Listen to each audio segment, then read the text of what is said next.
अस्सलामु अलैकुम वरहमतुल्लाहि वबरकातुहू। मैं हूँ हकीम हाफिज़ बिलाल अहमद। अल्लाह ताला से दुआ है कि अल्लाह ताला आपको और आपके अहल खाना को, दोस्त अहबाब को और सब रिश्तेदारों को अपने हिफ्ज़ व अमान में रखे, सेहत व तंदरुस्ती दे, हर किस्म की छोटी बड़ी मरज़ से महफूज रखे, हर किस्म के शर से बचाए।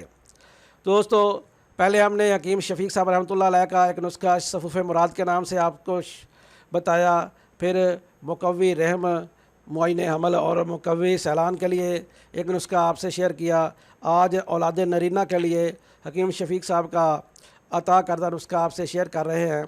अगर आप इस नुस्खे को 1 माह खा लें तो इंशाल्लाह फिर आप अपनी ज़ौजा मोहतरमा के पास जाएं। इंशाल्लाह इसके नुस्खे के इस्तेमाल के बाद अल्लाह आपको औलाद जैसी नेमत से भी नवाजेगा और फिर औलाद नरीना अल्लाह की तरफ से आपको अता होगी।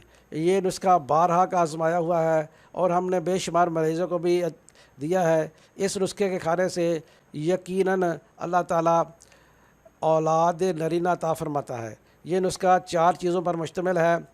इसमें आपने साल मिस्री 1 तोला लेनी है, साल पंजा 1 तोला लेना है और मूसली सफ़ेद 1 तोला लेनी है और अतरिफला औले बेड़े हरड़ ये आपने 30 ग्राम लेनी है, यानी 3 तोले लेनी है।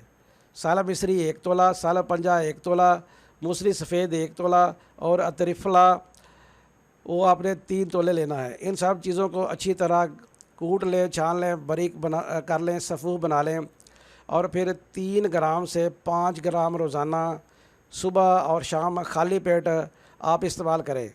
इंशाल्लाह इसके इस्तेमाल से मादा मनवियाँ बहुत ज़्यादा पैदा होगा और जो जरासीम कम है वो भी पैदा हो जाएंगे। इस नुस्खे के खाने से एक तो पेट में गैस नहीं रहती, गैस नहीं बनती और अक्सर मरीज़ शिकायत करते हैं कि मुगल्लज़ नुस्खा खाने से पेट में हवा गैस बनना शुरू हो जाती है। इस नुस्खे की खासियत ये है कि इस नुस्खे के खाने से पेट में हवा गैस नहीं बनेगी, कब्ज़ नहीं होगी और फिर आपको किसी किस्म की पेट की अलामत ज़ाहिर नहीं होगी। ये नुस्खा आप मुसलसल 1 माह इस्तेमाल करें। 1 माह तक आप अपनी बीवी के पास मत जाएं और साथ साथ जो आपने ग़ज़ा खानी है वो आप छोटे पाए इस्तेमाल करें, काले चने इस्तेमाल करें, चने की दाल इस्तेमाल करें, मसूर की दाल इस्तेमाल करें। इसके अलावा आप बादाम की सरदाई इस्तेमाल कर सकते हैं। इसके अलावा आप चलगोज़ा इस्तेमाल कर सकते हैं, आप अखरोट इस्तेमाल कर सकते हैं और जो है पुदीने की चटनी वो भी आप इस्तेमाल कर सकते हैं। बाकी तमाम गर्म अशिया और गोश्त वगैरह बंद करें और खट्टी अशिया भी बंद करें। अगर आप इन चीज़ों को परहेज़ के साथ इस्तेमाल करेंगे तो इंशाल्लाह औलाद की नेमत से भी आप माला माल हो जाएंगे और आप कई साल तक ताकत और क़ुव्वत का जो सरचश्मा रहेंगे। इसलिए मुझे और शफ़ीक साहब को और मेरे दोस्तों को अपनी दुआ में ज़रूर याद रखें।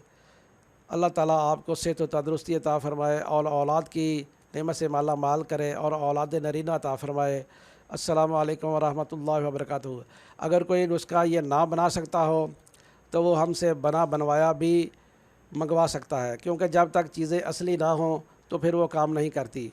आजकल तो बाज़ार में हर चीज़ 2 नंबर आई हुई है, इसलिए कोशिश करें किसी अच्छे तबीब से या अच्छे पंसारी से बनवाएं या हमसे बनवाया मंगवा लें।